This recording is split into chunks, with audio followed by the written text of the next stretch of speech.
ನನ್ನ ಹುಟ್ಟಿದ ಹಬ್ಬದಲ್ಲಿ ಯಾರಿರ್ಬೇಕು? ನಾನಿರ್ಬೇಕು. ನೀವು ಬೇಡಪ್ಪ ನಮ್ಗೆ ಹೇಳ್ಕೋಬಾರ್ದು. ನಿಮ್ ಹುಟ್ಟಿದ ಹಬ್ಬದಲ್ಲಿ ಯಾರಿರ್ಬೇಕು?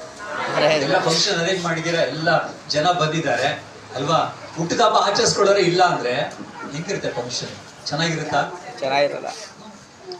ಹಾಗೆ ಇವತ್ತು ನಾವಿಲ್ಲಿ ಕ್ರಿಸ್ಮಸ್ ಆಚರಿಸ್ತಾ ಯೇಸುವಿನ ಜನನವನ್ನ, ಯೇಸುವೇ ಇರಲಿಲ್ಲ ಅಂದ್ರೆ ಕ್ರಿಸ್ಮಸ್ ಎಲ್ಲಿ ನಮಗೆ ಅಲ್ವಾ? ಸದಾ ನೀವು ಕೂಡ ಪ್ರಶ್ನೆ ಇರ್ಬೋದು, ಸರಿ ಯೇಸು ಎಲ್ಲಿದ್ದಾರೆ ಅಪ್ಪ, ಎಲ್ಲಿದ್ದಾರೆ ಅಂತ ನೀವು ಕೇಳ್ಬೋದು. ಎಲ್ಲಿ ಒಂದು ಫೋಟೋನ ನೀವು ಹಾಕಿಲ್ಲ, ಯೇಸು ನೋಡೋ ಹಾಗೆ ಎಲ್ಲಿದ್ದಾರೆ ಅಂತ ನೀವು ಕೇಳ್ತಿರ್ಬೋದು. ಸತ್ಯವೇದ ಹೇಳ್ತದೆ ಬೈಬಲ್, ದೇವರು ಆತ್ಮಸ್ವರೂಪ. ದೇವರು ಅಂದ್ರೆ ಇಸ್ ದ ಸ್ಪಿರಿಟ್. ಆತನ ಆತ್ಮಸ್ವರೂಪನ ಎಲ್ಲಿದ್ದಾರೆ ಅಂದ್ರೆ ನಮ್ಮ ಮಧ್ಯದಲ್ಲಿದ್ದಾರೆ. ಅವ್ರು ನಮ್ಮ ಮಧ್ಯೆ ಇದ್ದು ಈಸ್ ಎಂಜಾಯಿಂಗ್. ಅವ್ರ ಮಕ್ಕಳಾದ ನಾವು ಈ ರೀತಿಯಾಗಿ ಹಾಡು ಹೇಳುವಾಗ, ಸ್ತೋತ್ರ ಮಾಡುವಾಗ ವಿಲ್ ಬಿ ರಿಜಾಯ್ಸ್. ಅವರು ಬಹಳ ಉಲ್ಲಾಸ ಪಡುವವರಾಗಿದ್ದಾರೆ, ಅವ್ರು ಸಂಭ್ರಮ ಪಡುವವರಾಗಿದ್ದಾರೆ. ನೋಡಿ, ಒಬ್ಬ ವ್ಯಕ್ತಿಯನ್ನ ನಾವು ಹೊಗಳುವಾಗ ಆ ವ್ಯಕ್ತಿಗೆ ಬಹಳ ಖುಷಿ ಆಗ್ತದೆ ಅಲ್ವಾ? ಸೊ ಅದರಲ್ಲೂ ಬಂದು ಹೆಣ್ಮಕ್ಳನ್ನ ಅವ್ರ ಸೌಂದರ್ಯದ ಬಗ್ಗೆ ಅಥವಾ ಅವ್ರು ಹಾಕೊಂಡಿರೋ ಡ್ರೆಸ್ ಬಗ್ಗೆ ಹೊಗಳು ಬಿಟ್ರೆ ತುಂಬಾ ಖುಷಿ ಅವರಿಗೆ. ಅಷ್ಟು ಅವರು ಎಂಜಾಯ್ ಮಾಡ್ತಾರೆ, ಸಂತೋಷ ಪಡ್ತಾರೆ ಅವರು. ಹಾಗೆ ಇರುವಾಗ ಇಷ್ಟೊತ್ತು ನಾವು ಹಾಡುಗಳ ಮೂಲಕ ಯಾರನ್ನ ಮೈಂಡ್ ಪಡಿಸಿದೀವಿ?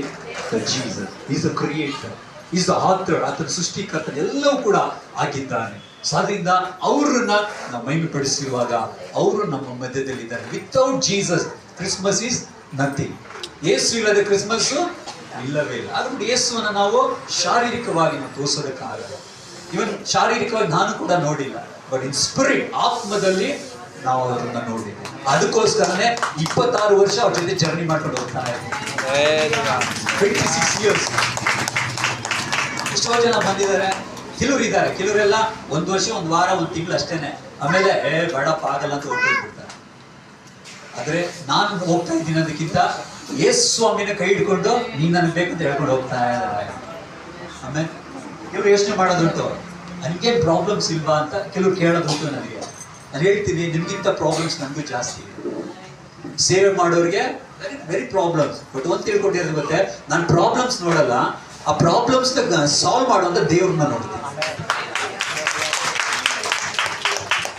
ಯಾರು ನೋಡ್ಬೇಕು? ನಾವು ಪ್ರಾಬ್ಲಮ್ನೇ ನೋಡ್ತಾ ಇದ್ರೆ ನಮ್ಗೆ ಪ್ರಾಬ್ಲಮ್ಸ್ ದೊಡ್ಡದಾಗ ಕಾಣುತ್ತೆ. ಅದೇ ಆ ಪ್ರಾಬ್ಲಮ್ ಸಾಲ್ವ್ ಮಾಡೋದು ದೇವ್ರನ್ನ ನೋಡಿದ್ರೆ ಆ ಪ್ರಾಬ್ಲಮ್ಸ್ ಎಲ್ಲ ನಮಗೆ ಚಿಕ್ಕದಾಗಿ ನಮಗೆ ಕಾಣುವಂಥದ್ದು. ಅದರಿಂದ ನನ್ನ ಸೀಕ್ರೆಟ್ ನಿಮಗೆ, ಬರೀ ನಿಮ್ಮ ಸಮಸ್ಯೆ, ರೋಗ, ಸಾಲ ಇದನ್ನೇ ನೋಡ್ಕೊಂಡು ಕೂತ್ಕೊಂಡಿದ್ರೆ ಆ ಪ್ರಾಬ್ಲಮ್ ಜೊತೆಗೆ ಇನ್ನೊಂದು ಪ್ರಾಬ್ಲಮ್ ಬರುತ್ತೆ. ಏನ್ ಹೇಳ್ತಾರೆ ಗೊತ್ತಾ? ಡಾಕ್ಟರ್ ಹೋಗಿ ಏನ್ ಹೇಳ್ತಾರೆ ಗೊತ್ತಾ? ಚಿಂತೆ ಮಾಡಬೇಡಿ ಅಂತ.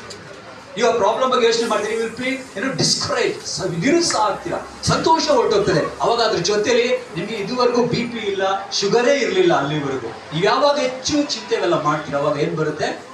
ಸಾಲ ಮತ್ತೆ ಇವೆಲ್ಲ ಬೇರೆ ಸಮಸ್ಯೆಗಳಿತ್ತು, ಅದ್ರ ಜೊತೆ ಇವು ಕೂಡ ಬರುತ್ತೆ. ಸಮಸ್ಯೆಗಳು ಅಧಿಕ ಆಗ್ತದೆ. ಅದರಿಂದ ನಾವು ಸಮಸ್ಯೆ ನೋಡೋದಕ್ಕಿಂತ ಸಮಸ್ಯೆ ಸಾಲ್ವ್ ಮಾಡೋದು ದೇವ್ರು ನೋಡುವಾಗ ಯು ವಿಲ್ ಬಿ ಕ್ಲಿಯರ್. ನಾನು ನಂಬ್ತೇನೆ, ನನ್ನ ವೈಯಕ್ತಿಕವಾಗಿ nothing is impossible to god.